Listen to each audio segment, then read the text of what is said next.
Kita buka dengan bacaan Ummul Kitab Al-Fatihah. Bismillahirrahmanirrahim. Bismillahirrahmanirrahim. Alhamdulillahi rabbil alamin. Nahmaduhu wa nasta'inuhu wa nastahdihi wa nastaghfiruhu wa na'udzu billahi min syururi anfusina wa min sayyiati a'malina. May yahdihillahu fala mudilla lahu wa may yudlilhu fala hadiya lahu. Wa nashhadu an la ilaha illallah wa nashhadu anna Muhammadan abduhu wa rasuluh. Qala rabbi shrah li sadri wa yassir li amri wa hlul 'uqdatam min lisani yafqahu qawli. Rabbi yassir wa la tu'assir ya karim. Amma ba'd. Alhamdulillah, syukur kepada Allah Subhanahu Wa Taala, kita dapat bersama-sama dalam kelas talaqi kita pada bulan ini. Dan pada bulan ini kerana ada beberapa sebab yang mencemburui masa kita, pada hari ini kita akan menumpukan kepada kitab Talbis Iblis sahaja. Jadi kita tak buka kitab Bidayatul Mujtahid pada minggu ini. Baik, berkenaan dengan kitab Talbis Iblis, dalam bulan lepas kita membincang persoalan dalam bab yang kedua, Al-Babu Tsani, iaitulah yang mengisahkan pada mencela bid'ah dan wal mubtadi'in, bid'ah dan orang-orang yang mengamalkan bid'ah. Jadi saya taklah nak mengulangkan keseluruhannya, kecuali nak memberikan sedikit summary kenapa bab ini ada dalam kitab ini. Yang pertama, kerana bid'ah, kata Imam Ibnul Jauzi, merupakan salah satu di antara jerangkap iblis. Salah satu di antara jerangkap iblis yang menjadikan kita merasakan kita berada di jalan yang lurus dan benar, tetapi hakikatnya kita berada di jalan yang bengkok dan salah. Atas lagi bahaya daripada itu, pengamal bid'ah ada kalanya tidak merasakan melakukan kesalahan, lalu atas asbab itu mereka tidak akan berusaha untuk memperbaikinya, malah mereka berterusan berduduk dalam keadaan itu, sehingga mereka berterusanlah disesatkan oleh iblis dan syaitan. Na'udzubillah min dzalik. Kita ada bacakan beberapa nas, dalil dan athar daripada Nabi SAW dan juga daripada para sahabat. Antara yang saya nak ulang balik sikit adalah satu hadis daripada Nabi SAW, hadis yang sahih daripada Bukhari dan Muslim. Inni fartukum 'alal haud, man marra 'alayya syarib wa man syariba lam yazma abada. Itu mula hadis tu, iaitulah Nabi SAW kata, aku menunggu kamu di telaga yang disebut biasanya telaga Kautsar tu, yang mana sesiapa yang sampai di telaga tersebut lalu diizinkan untuk minum, semua akan minum. Dan siapa yang minum daripada telaga itu, lam yazma abada, dia ni tidak akan dahaga selama-lamanya. Kemudian akan datang, Nabi kata, akan datang alayya aqwamun a'rifuhum wa ya'rifunani. Akan datang satu kelompok manusia dekat dengan telaga itu yang aku tahu mereka. Aku tahu mereka. Nabi kata, Nabi kenal. Dan wa ya'rifunani, dan mereka juga mengetahui aku adalah nabinya. Thumma yuhal baini wa bainahum, tetapi tiba-tiba dijarakkan di antara aku dengan mereka. Dengan dah nak sampai kat telaga, tiba-tiba diarahkan macam seolah begitulah, dijarakkan. Maka fa'aqul, maka Nabi berkata, innahum minni, mereka itu di kalangan aku. Maknanya macam beritahu kat pogat-pogat tu lah. Kalau ada malaikat-malaikat yang menghalang tu, Nabi beritahu ini daripada kalangan aku. Fayuqal, maka dikatakan selepas itu kepada Nabi, innaka la tadri ma ahdathu ba'dak. Sesungguhnya wahai Muhammad, engkau tidak tahu apakah benda baru yang mereka telah lakukan selepas kewafatanmu. Maka Nabi terus memberi jawapan, fa'aqul suhqan. Kalau itu bagi mereka jauh, biar mereka lebih jauh, jauhkan mereka daripada liman ghayyara ba'di, bagi sesiapa yang mengubah, liman ghayyara, siapa yang mengubah sunnah selepas aku. Jadi daripada hadis ini banyaklah interpretasi dan huraian para alim ulama. Maka antaranya nak tengok huraian yang paling alim ulama, yang paling alim, yang paling ulama di kalangan ulama adalah antaranya Ibnu Mas'ud radhiyallahu taala an. Ya. Yang mana Ibnu Mas'ud seorang sahabat Nabi. Kalau tuan-tuan nak compare Ibnu Mas'ud dengan mana-mana alim ulama salafus saleh, semua tewaslah tuan-tuan. Ibnu Mas'ud mestilah lebih utama, ya. Yang mana dalam satu kisah Ibnu Mas'ud menceritakan, ya, dalam kitab Talbis Iblis, saya petik juga, ya. Yang mana akhbara rajulun Abdullah bin Mas'ud anna qauman, seorang lelaki beritahu kepada Abdullah bin Mas'ud, anna qauman yajlisuna fil masjid ba'dal maghrib, satu kaum duduk beramai-ramai dekat dalam masjid selepas maghrib, dan ada satu orang yang kabbarullah kadza wa kadza, dia akan lead daripada majlis tu dengan mengucapkan kalimah Allahu Akbar, kemudian orang pun ikut, subhanallah, orang ikut, alhamdulillah, orang ikut. Maka Abdullah kata, fa idza ra'aitum fa'alu dhalika fa'tini fa akhbirni bi majlisihim fa atahu. Maka Ibnu Mas'ud bila dengar laporan daripada lelaki itu, dia kata beginilah, kalau kamu dapati lagi dalam majlis itu ada lagi pada kan datang, kamu panggil aku. Kau datang jumpa aku, kau panggil aku datang. Fa atahum, maka berlakulah apa yang diagak. Maka Ibnu Mas'ud pun dipanggil, dia pun datang. Fajalas, Ibnu Mas'ud kata, dia ceritakan Ibnu Mas'ud duduk. Falamma sami'a ma yaqulun qama fa'ata Ibnu Mas'ud. Apabila Ibnu Mas'ud dengar, ya, apabila lelaki itu datang duduk dulu, dia confirmkan betul-betul mendengar, kemudian dia pun pergi panggil Ibnu Mas'ud. Faja'a, maka Ibnu Mas'ud pun datang. Wa kana rajulan hadida, dan adalah Ibnu Mas'ud ni seorang yang sangat tegas dalam sunnah Nabi sallallahu alaihi wasallam, ya. Maka Ibnu Mas'ud terus masuk dalam majlis tu, lalu dia pun kata, ana Abdullah bin Mas'ud, aku Abdullah bin Mas'ud, wallahi, demi Allah, alladzi la ilaha ghairuh, tidak ada Tuhan kecuali Allah, laqad ji'tum bi bid'atin zulma, kamu telah membawa satu bid'ah yang zalim, atau laqad faddaltum, atau laqad faddaltum ashab Muhammadin sallallahu alaihi wasallam ilma, ataupun kamu ini semua mempunyai ilmu yang lebih daripada seluruh sahabat-sahabat Nabi. Okey, maka habis, itulah ceritanya. Dan daripada kisah ini Ibnu Mas'ud seolahnya menjelaskan ta'rif bid'ah itu, itulah dia, ya. Maknanya benda yang Nabi SAW dan para sahabatnya tidak melakukan dalam bentuk arus perdana. Kalau ada mungkin satu dua, tapi bukan arus perdana lah. Yang arus perdananya tak buat, tapi kita dok buat, dan kita dok anggap itu yang kata Ibnu Mas'ud, bukan saya kata, Ibnu Mas'ud dok kata seolahnya ia adalah antara dua, kamu bawa satu bid'ah dan ia adalah satu kezaliman, ataupun kamu dok rasa kamu lebih alim daripada semua sahabat-sahabat Nabi yang tidak pernah melakukan seumpama itu. Baik, jadi dalam kitab ini seterusnya dihuraikanlah banyak lagi dalil-dalil dan asar-asar yang lain, tetapi Ibnul Jauzi membawakan ta'rif bid'ah selepas itu.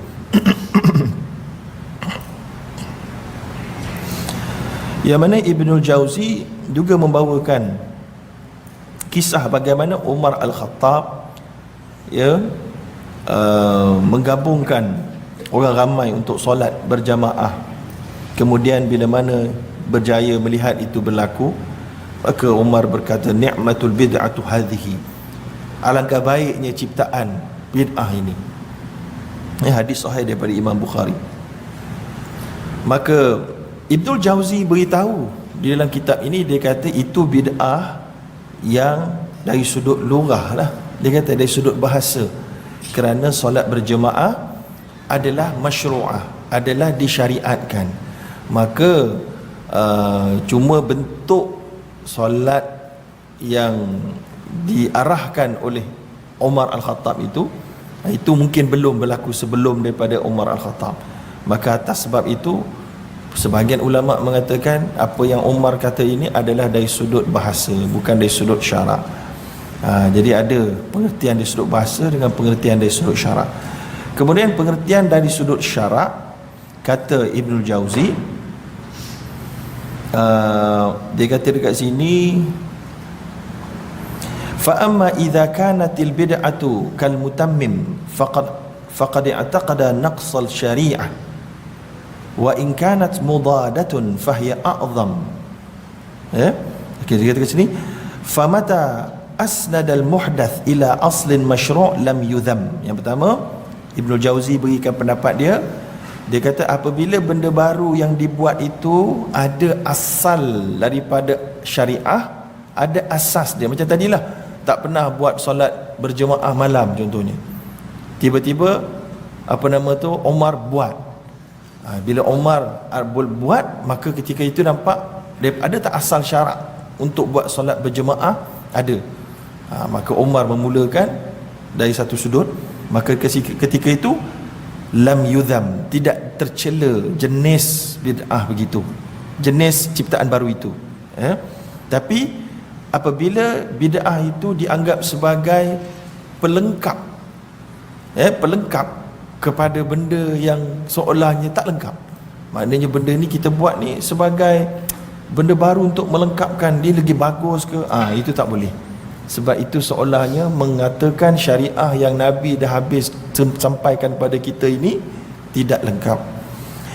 Dan kalau pula ada intinya yang bercanggah dengan syarak, itu lebih teruk lagi, kata Ibnul Jauzi. Maka untuk memudahkan kita punya pemahaman, saya berikan sedikit summary bahawa setelah kita melihat perbincangan para alim ulama, kita akan dapati bahawa Imam Asy-Syafi'i sendiri telah pun membahagikan bid'ah kepada dua, iaitulah dia kata al-muhdatsatu minal umur darban. Benda baru yang diciptakan dalam hal ibadah ni ada dua lah. Dia tak sebut hal ibadah, dia kata wal umur agama lah maksudnya. Iaitulah yang pertama, ma ahdatha yukhalifu kitaban aw sunnatan aw atharan aw ijma'an. Apa-apa benda baru yang dicipta bercanggah dengan kitab Allah, sunnah, athar dan ijma', fahadhihi bid'atun dalalah. Ini adalah bid'ah yang sesat. Wa ma ahdatha minal khair, apa-apa benda baru yang dicipta, la khilafa li wahidin min hadha, yang tidak bercanggah dengan mana-mana yang empat disebut tadi, fahadhihi muhdatsah ghaira madhmumah. Ini bukanlah benda baru yang tercela. Bukan benda baru yang tidak tercela, benda baru yang tidak tercela. Faqad qala, telah Umar berkata dalam bab qiyam Ramadan, iaitu solat tarawih berjemaah ni, ni'matul bid'atu hadhihi. Itu disebut dalam kitab Al-Baihaqi, oleh Baihaqi dalam Manaqibus Syafi'i. Dan Izzuddin bin Abdul Salam juga dalam mazhab Syafi'i juga ada pendapat yang dihuraikan lebih mencapah lagi.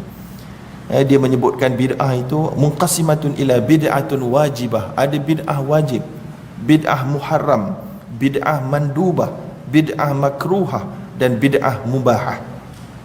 Ada sebahagian bid'ah tu wajib kena buat, ada sebahagian bid'ah tu haram.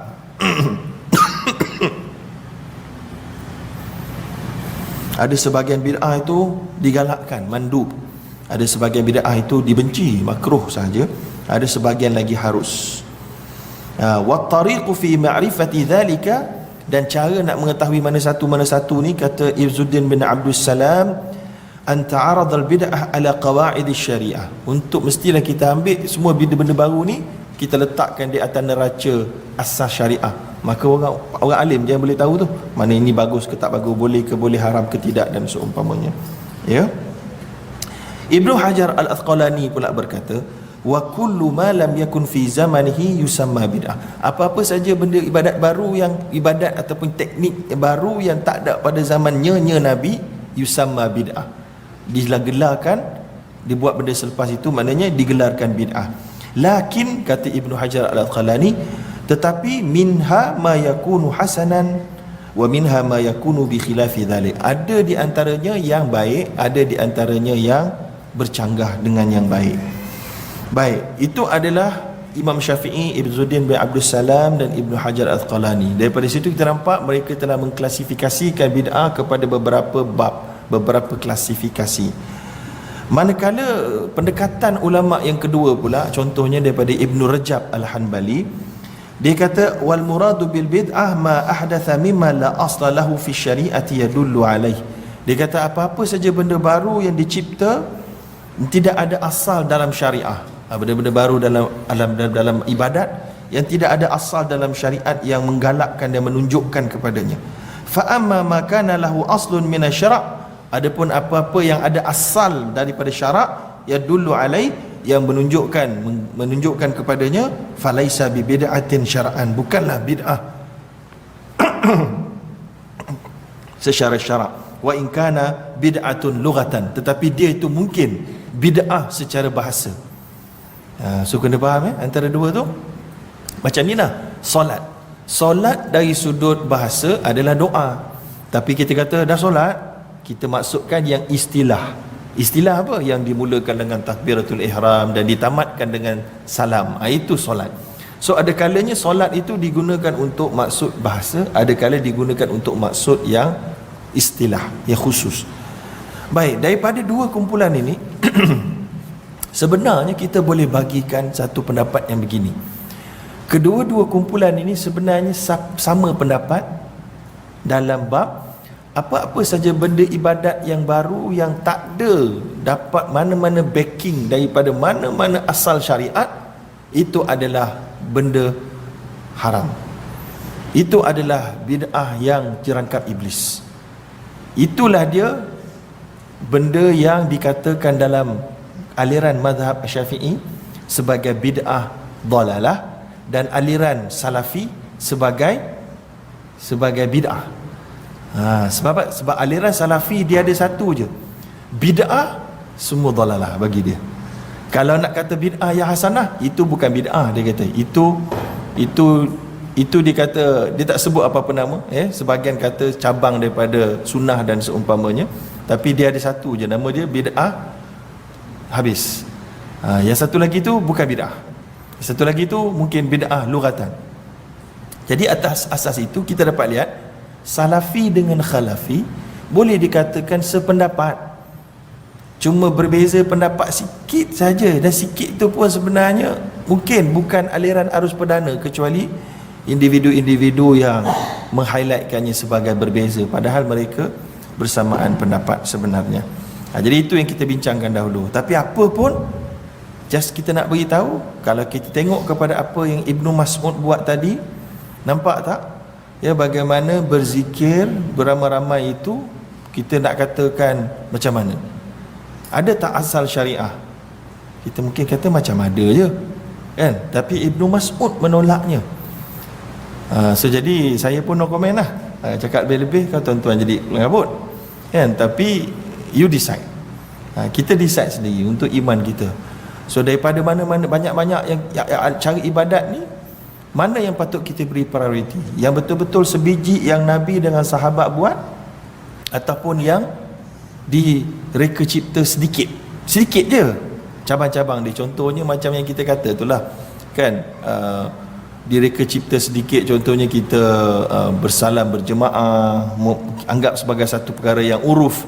Lepas habis solat berjemaah, kita salam berjemaah, kita ada zikir berjemaah, kita ada doa berjamaah, menjadi satu trend ya, dan kita ada talqin, kita ada tahlil, jadi itu satu trend. Jadi yang itu macam mana? Jadi kita nak kata yang itu, nak kata bid'ah, ada tak asal syariah? Ada, mereka ada dalil, ulama-ulama ni ada bagi dalil. Maka sebab ada asal syariah, maka kita tak boleh tergesa-gesa kata bid'ah. Tapi kalau kita rasa ini mungkin marjuh maknanya tak berapa kuat pada pendapat kita, maka kalau kata marjuh, kita tak payah buat lah. Tapi jangan duk kata orang yang buat itu terus melakukan bid'ah, kerana itu adalah satu benda yang gelaran yang sangat berat ya. Jadi itu adalah saya kira pendekatan yang patut kita summary-kan dalam 10 minit yang saya summary-kan. Itu saya rasa adalah satu pendapat yang muqtadil, yang perlu kita bersama-sama dalamnya dan tidak ta'assub di dalamnya, insya-Allah. Ya. Baik. Jadi saya rasa cukup sekadar itu dalam bab ulasan kembali isu yang lepas kita bincang.